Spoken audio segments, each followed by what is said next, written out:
Good morning, friends. Here is a beautiful windmill, and here are some tulips to welcome you to this class. The tulips and the windmills are the icons of Amsterdam. Shall we go to Amsterdam? So, before we go to Amsterdam, let us pack our things. Here is a small cabin baggage. You can see that it is lined by a beautiful lining. There are some pockets in which you can keep your important documents or copies of documents like addresses, copies of passport. Then you can keep your handkerchiefs, and there are some hidden pockets also in this suitcase.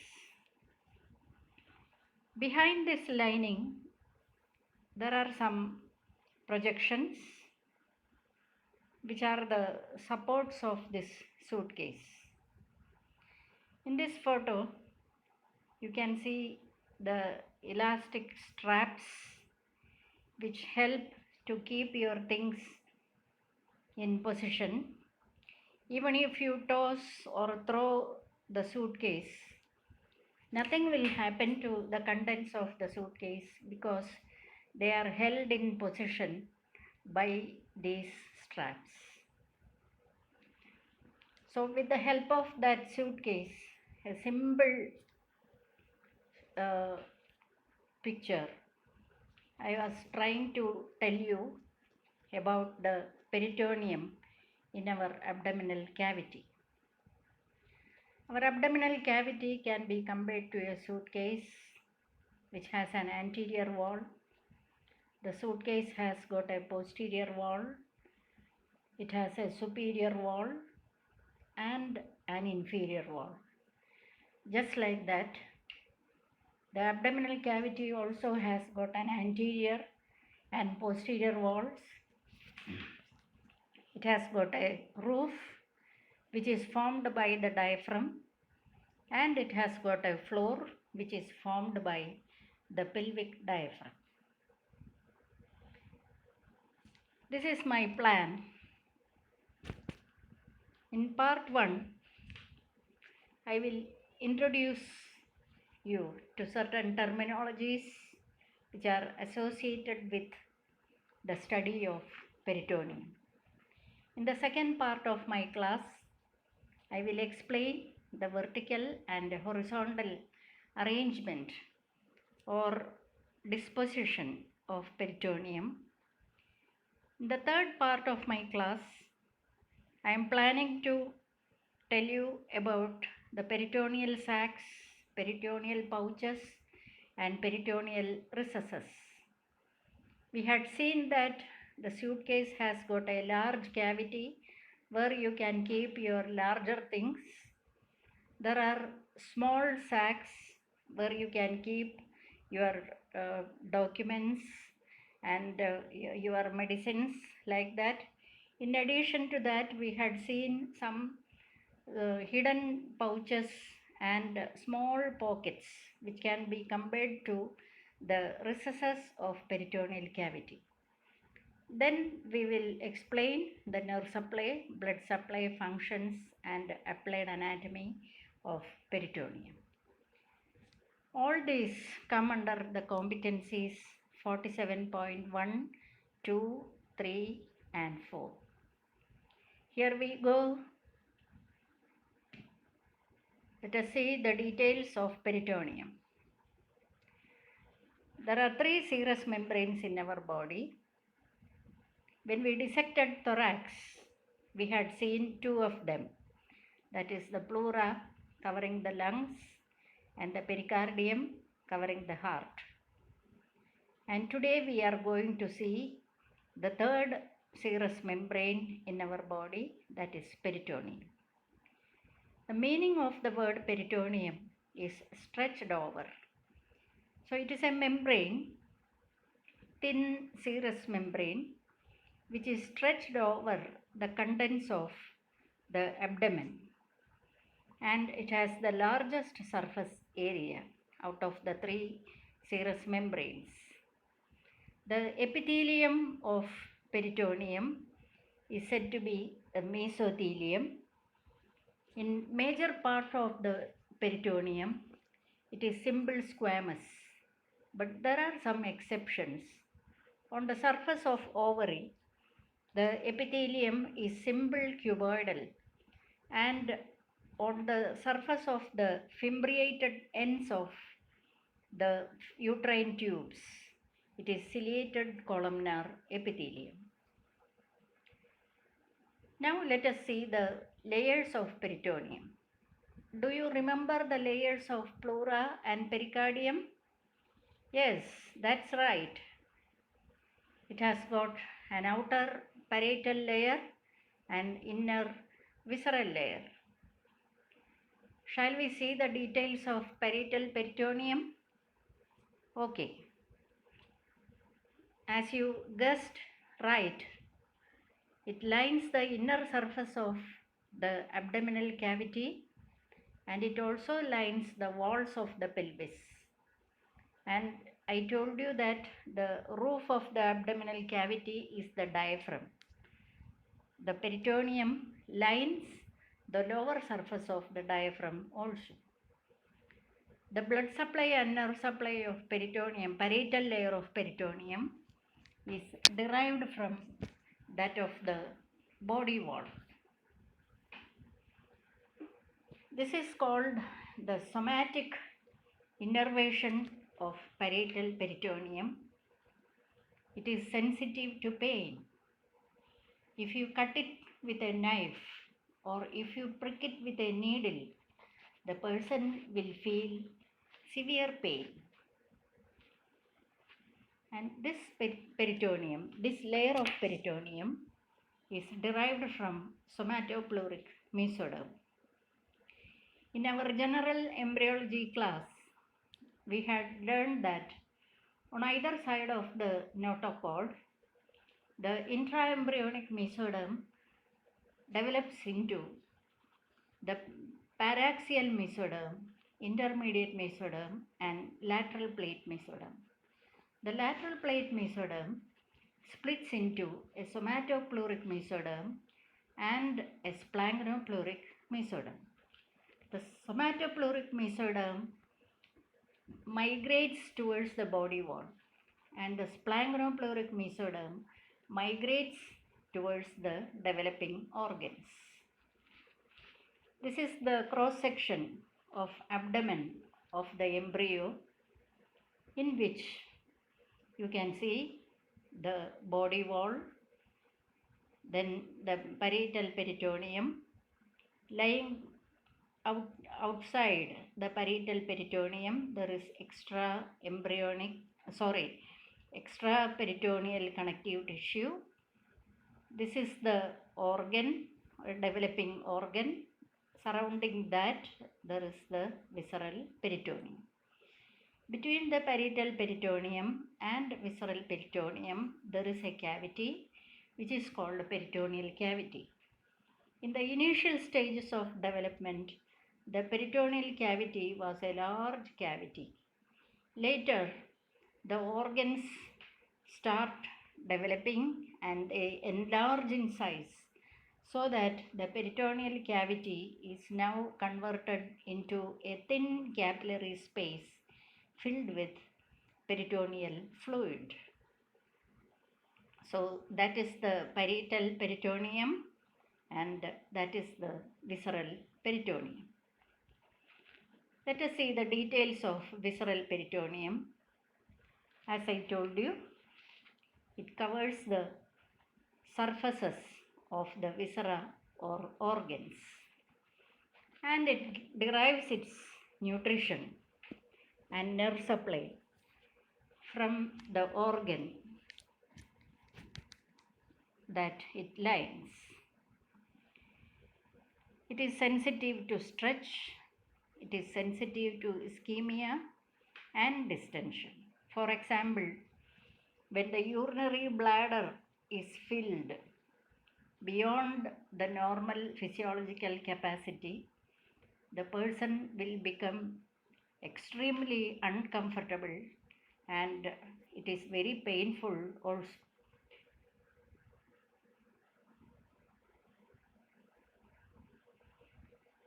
Now let us see the folds of visceral peritoneum. In the suitcase, we had seen the elastic straps which hold the contents of the suitcase in position. Just like that, in the abdominal cavity also, the visceral peritoneum is modified to form several folds which help to hold the organs in their respective positions. This is the function of these folds. They suspend the organs from the posterior abdominal wall. At the same time, it permits mobility of these organs also. We will see these terms one by one. The first one is omenta. The singular of omenta is omentum, and the Latin word for omentum is epiplume. The second word that we will be using frequently is mesentery, and another word is mesocolon, and finally ligaments. We will see the details of all these words in the coming slides. Let us have a flashback. During the development of embryo, we had seen that the trilaminar embryonic disc undergoes folding. A head fold, a tail fold, and two lateral folds are formed. As a result of which, the endoderm is now converted into a tubular structure which forms the primitive gut tube. The cranial end of the gut tube is called the foregut, which is situated in the head fold. The caudal end of the gut tube is called the hindgut. It is situated in the tail fold of the embryo, and the midgut communicates with the yolk sac. This is another view as if the embryo is standing upright. This is the anterior abdominal wall. This is the posterior wall of the body or the dorsal wall. This is the developing gut tube. This is the foregut from which the esophagus, stomach, and proximal part of the duodenum develop. This is the midgut loop, which temporarily protrudes out through an opening in the anterior abdominal wall. And this is the hindgut. The foregut is suspended from the anterior wall by means of a fold which is called the ventral mesogastrium, and it is suspended from the posterior wall by a dorsal mesogastrium. Simultaneously, the liver develops in the ventral mesogastrium and the spleen develops in the dorsal mesogastrium. In the region of midgut and hindgut, only the dorsal mesogastrium or mesentery develops. The foregut is supplied by a branch of the aorta called the celiac trunk. The midgut is supplied by a branch of aorta which is called the superior mesenteric artery, and the hindgut is supplied by a branch of aorta which is called the inferior mesenteric artery. So I will explain once again. The foregut is suspended by means of a ventral mesogastrium and a dorsal mesogastrium, in which in the ventral mesogastrium develops the liver, and in the dorsal mesogastrium develops the spleen. This is a transverse section taken at the level of the foregut. We have seen that the foregut is suspended by a ventral mesogastrium, and it is suspended from the posterior body wall by a dorsal mesogastrium. We have also seen that the liver develops in the ventral mesogastrium and the spleen develops in the dorsal mesogastrium. This is the anterior or the ventral aspect of the embryo. This is the posterior or the dorsal aspect of the embryo. Meanwhile, the kidneys also develop. This is the left kidney and this is the right kidney. Because of the development of liver and spleen in the dorsal and the ventral mesogastria, the ventral mesogastrium is subdivided into two parts. The part of ventral mesogastrium between the anterior body wall and liver is transformed into falciform ligament, and the part of ventral mesogastrium between liver and stomach is now known as the lesser omentum. The part of dorsal mesogastrium between the stomach and spleen is called gastrosplenic ligament, and the part of dorsal mesogastrium between the spleen and the left kidney is called lienorenal ligament. In addition to this, some more ligaments develop in the dorsal and ventral mesogastria, which cannot be shown in that slide. So these are the derivatives of dorsal mesogastrium: the greater omentum, gastrosplenic ligament, lienorenal or splenorenal ligament, and gastrophrenic, which extends between stomach and diaphragm. The ventral mesogastrium gives rise to the falciform ligament, the lesser omentum, and in addition to these, it also gives rise to small ligaments which extend between liver and the inferior surface of the diaphragm. These are called the triangular ligaments and the coronary ligaments. We will see the details of these terms one by one. First, we will see the omentum. I told you the Latin word for omentum is epiplone, and the meaning of the word omentum is apron. This is the definition of omentum. It is a double-layered sheet of peritoneum attaching the stomach to the body wall or attaching the stomach to other abdominal organs. So please remember, whenever you hear the term omentum, the stomach should come to your mind, because one end of the stomach is attached to the stomach, the other end may be attached to the body wall, or it may be attached to an organ. There are two subdivisions. One is called the lesser omentum, which connects the lesser curvature. Remember, lesser omentum, lesser curvature of the stomach and the proximal part of duodenum to the liver. So lesser omentum connects lesser curvature of the stomach and duodenum to the liver.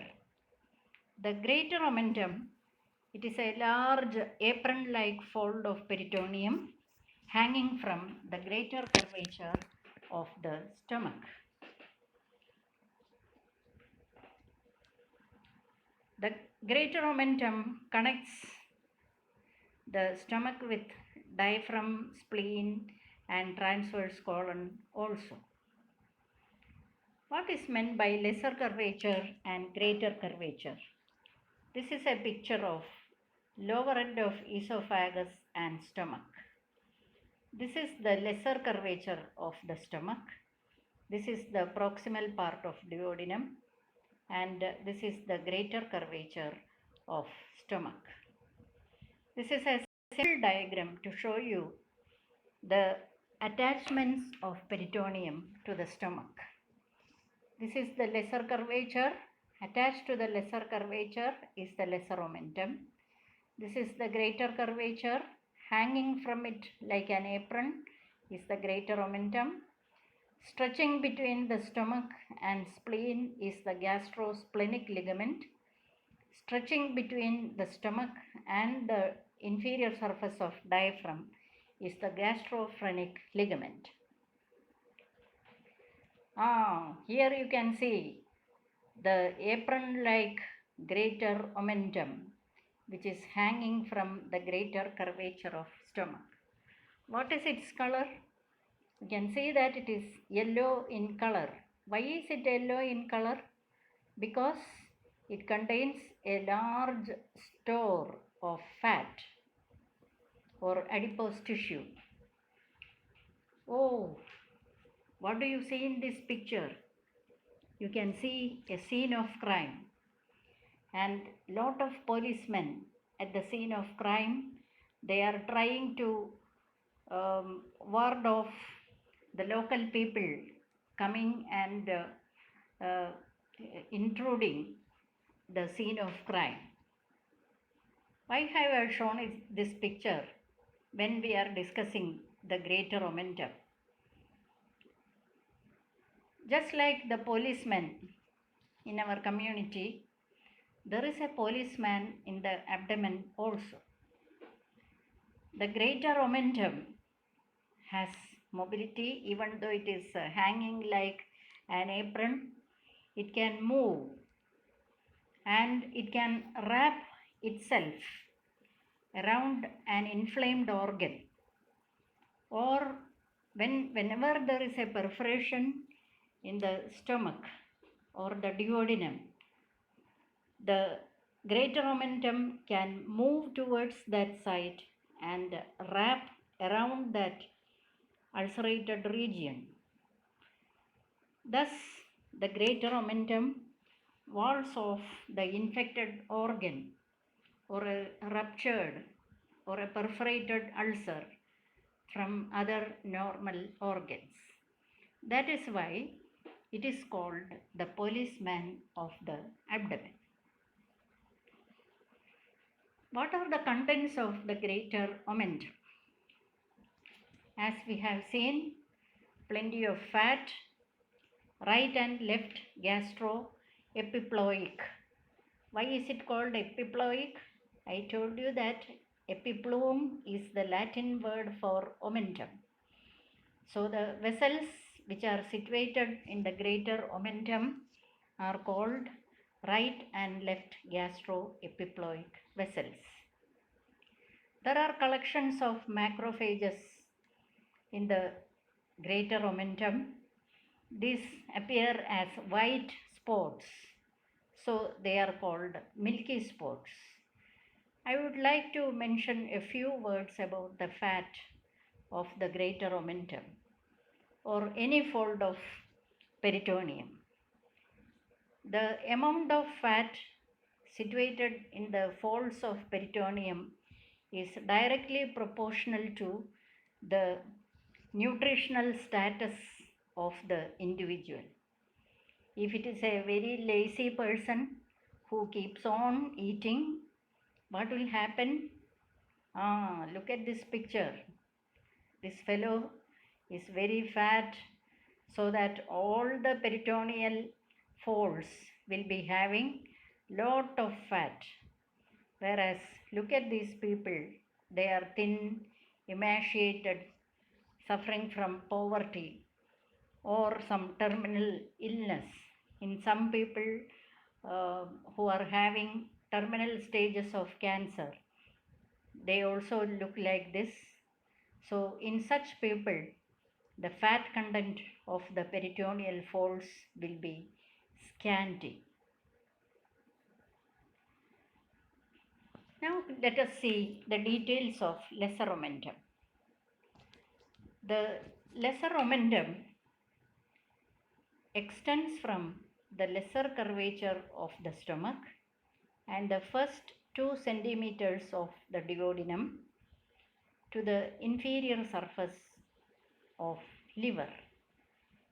In this picture, the liver is retracted so that you get a clear view of the lesser omentum. The lesser omentum has got a free border because it ends about 2 centimeters of the proximal part of duodenum.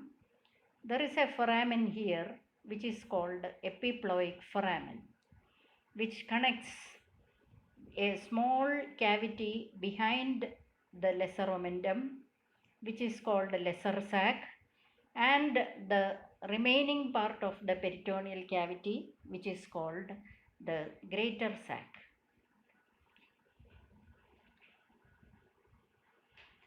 This is the definition of lesser omentum. It is a double fold of peritoneum extending from the lesser curvature of stomach and proximal part of duodenum to the liver. The attachment of lesser omentum to the liver is L-shaped. So just like the English letter L, the lesser omentum, the attachment of lesser omentum to the liver has got a vertical limb and a horizontal limb. The vertical limb is attached to the groove for ligamentum venosum, and the horizontal limb of the L is attached to the lips of the porta hepatis.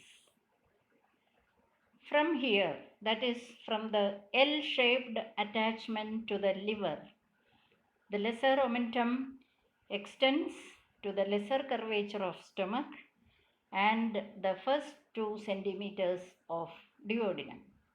Let us see the picture of attachment of lesser omentum to the liver. This is the posterior and the inferior surface of the liver.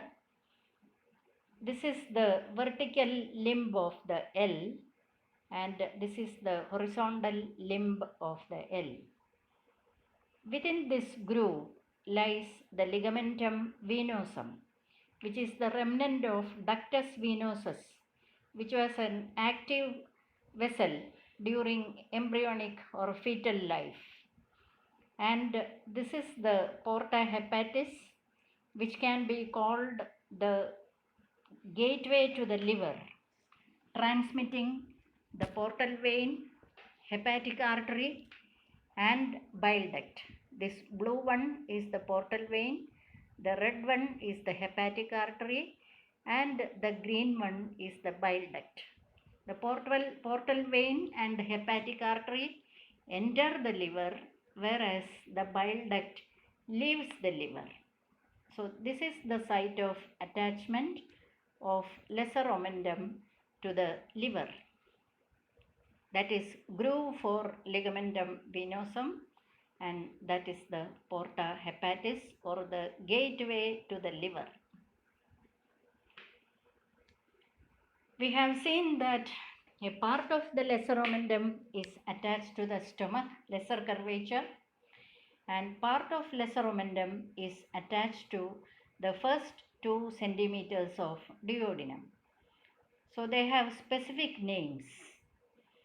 The part of lesser omentum extending between the stomach and liver is called the hepatogastric ligament, and part of the lesser omentum extending between duodenum and liver is called hepatoduodenal ligament. The right free margin of the lesser omentum contains 3 structures: the portal vein, the hepatic artery, and the common bile duct. 3 structures. So portal vein I have highlighted in blue color, hepatic artery in red color, and common bile duct in green color. Don't forget these things. This picture, the arrow shows the free margin of the lesser omentum. This is the lesser curvature of stomach, and this is the first 2 centimeter of the duodenum. This is the hepatogastric ligament, and this is the hepatoduodenal ligament. Behind this, there is an opening called epiploic foramen. The anterior layer of the lesser omentum is removed in order to show you the contents of the free border of the lesser omentum, that is hepatic artery, the bile duct, and portal vein. What do these pictures show? During a surgery on gallbladder, the hepatic artery may be injured, leading to lot of bleeding in this region, which will obscure the vision of the surgeon. So what can the surgeon do immediately? He can pass his index finger into the epiploic foramen and compress the hepatic artery with his thumb against his index finger. Later, within a few seconds, he can get a clamp and clamp the hepatic artery, which is producing severe bleeding and obscuring the view. So this method of compressing the hepatic artery in the free border of lesser omentum during surgery is called the Pringles maneuver. Let us see the ligaments attached to the liver. This is the anterior abdominal wall. This red one is the diaphragm forming the roof of the abdominal cavity. This is the posterior abdominal wall. This is the massive liver. Where have you seen sickle-shaped folds before? Very good. You remember the falx cerebri and the falx cerebelli. When we opened the cranial cavity, we had seen 2 folds of dura mater which have sickle shape. Just like that, in the abdominal cavity also, there is a fold of peritoneum which resembles a sickle. That is why it is called the falciform ligament. It extends from the region of the embryo. This is the free margin of the falciform ligament, and it extends to the upper part of the liver, stretching between the diaphragm and liver. That is the falciform ligament. What happens to the falciform ligament when it reaches the liver? It divides into 2 parts, covers the right lobe of the liver, that is why it is shining, and the left part of the falciform ligament covers the anterior surface of the left lobe of the liver. Then the left layer passes to the superior surface of the liver and extends to the inferior surface of the diaphragm. Similarly, the right fold of the falciform ligament passes to the upper surface of the liver and extends between the diaphragm and the upper surface of the liver. Here, between the upper surface of right lobe of the liver and inferior surface of the diaphragm, the peritoneum is modified to form 2 ligaments. One is called the coronary ligament, the other one is called right triangular ligament. And on the superior surface of left lobe of the liver, the peritoneum is modified to form a ligament which is called left triangular ligament. The free lower margin of the falciform ligament contains a cord-like structure which is called the ligamentum teres, or the round ligament. It is the remnant of left umbilical vein. So we have seen the omenta, we have seen the ligaments of liver, the details of which you will learn when you dissect the liver. Now let us see the mesentery. I have written mesentery like this and like this. What is the difference between these two? In the first one, there is a E between T and R, mesentery. And in the second one, it is mesentery. Usually, the students commit this mistake by writing like this. This is wrong. This is right. Mesentery. Why is it called a mesentery? Enteron means intestine. So mesentery is a double-layered fold of peritoneum which is attached to and encloses the small intestine. It connects the small intestine to the abdominal wall also. At the same time, the intestine can move freely because the mesentery is a very long fold of peritoneum. There are several contents in the mesentery like connective tissue, fat. As I told you earlier, depending on the nutritional status of individual, the amount of fat can be more or it can be scanty. Vessels, arteries as well as veins. Then autonomic nerve plexuses, lymphatics, lacteals. You know that the lacteals collect the products of digestion of fat, and there are about 100 to 200 lymph nodes lying within the fold of mesentery. What is special about mesentery? It was described by Leonardo da Vinci way back in 1508, who used to do the dissection in human beings, but the mesentery was ignored for several years. We just thought that it is nothing but a fold of peritoneum. But recent research has shown that it is actually an organ and it is listed as the 79th organ in our body. The mesentery has got an attached border. This is attached to the posterior abdominal wall, and this is the free border of the mesentery. The mesentery extends from the duodenojejunal flexure here at the level of L2 vertebra, and it ends at the level of right sacroiliac joint.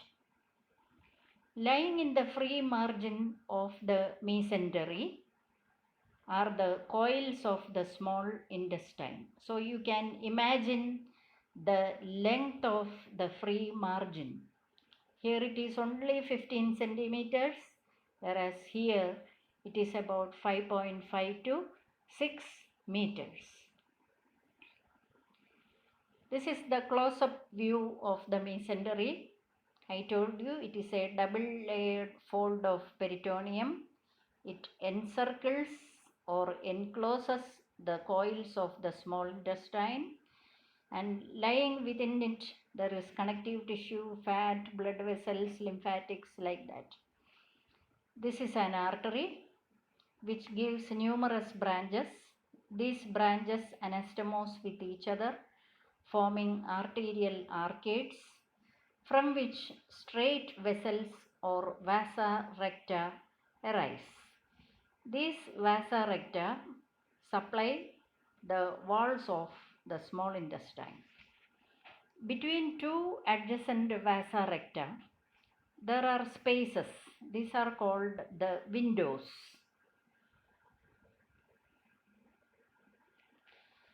The mesentery lies obliquely across the posterior abdominal wall, and during its course from duodenojejunal flexure to the right sacroiliac joint, it crosses several structures like the aorta, third part of duodenum, superior mesenteric artery, inferior vena cava, right ureter, and right psoas major muscle.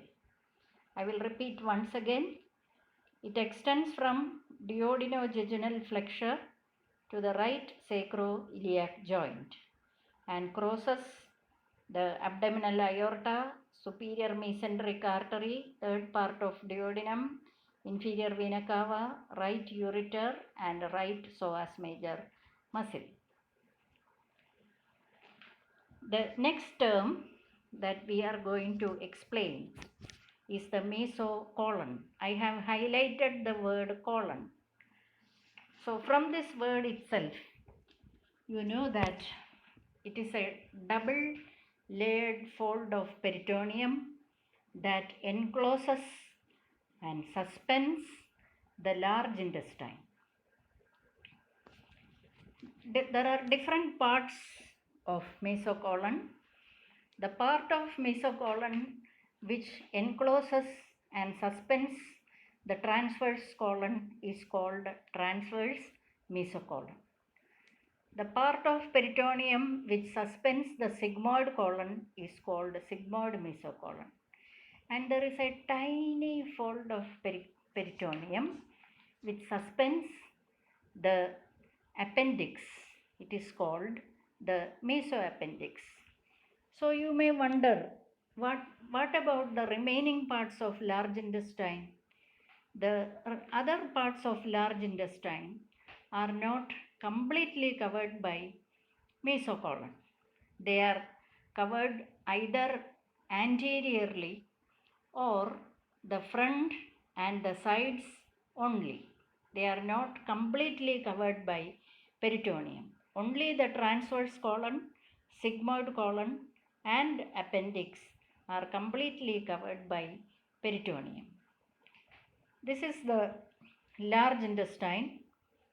This is the appendix, cecum, ascending colon, transverse colon, descending colon. This is the S-shaped sigmoid colon, rectum, and anal canal.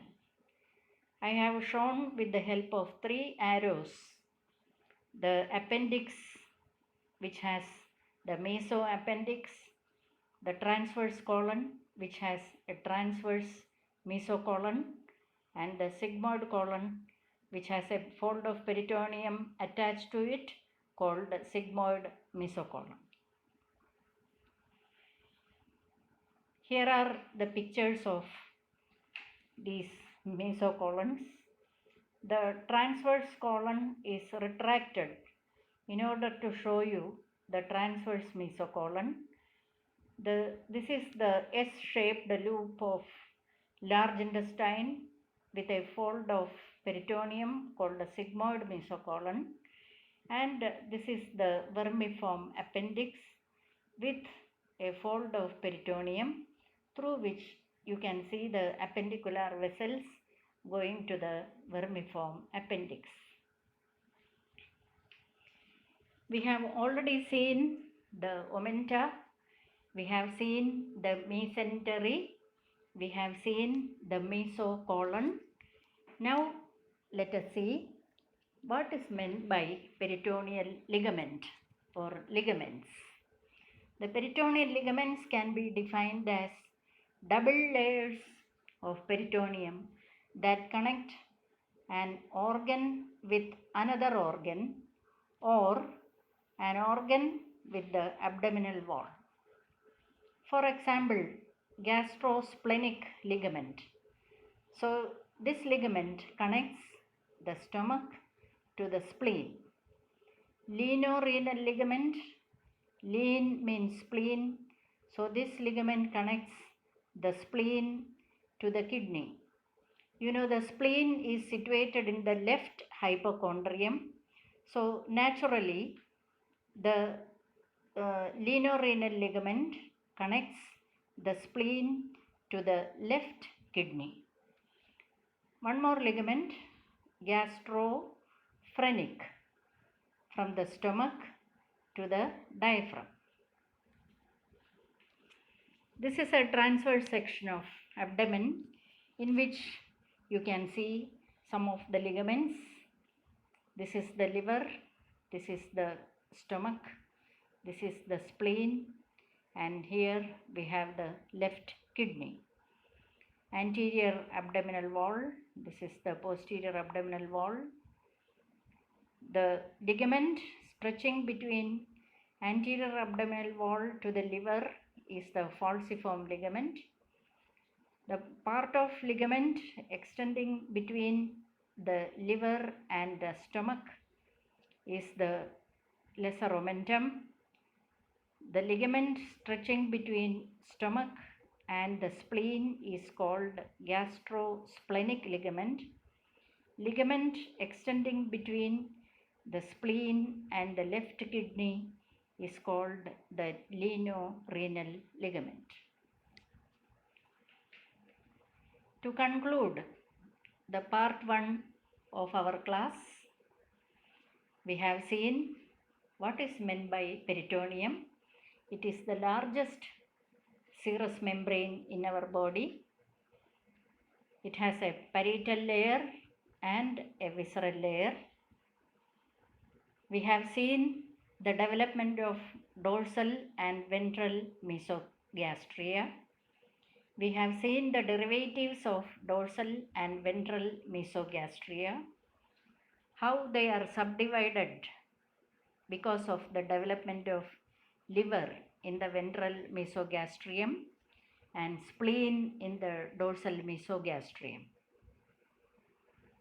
We have also seen the omenta, the mesentery, mesocolon, and ligaments. Now we know the meanings of these words. We know about the attachments of these folds of visceral peritoneum. We know about the contents of these structures and also the functions of these structures. With that, we come to the end of part 1. Thank you.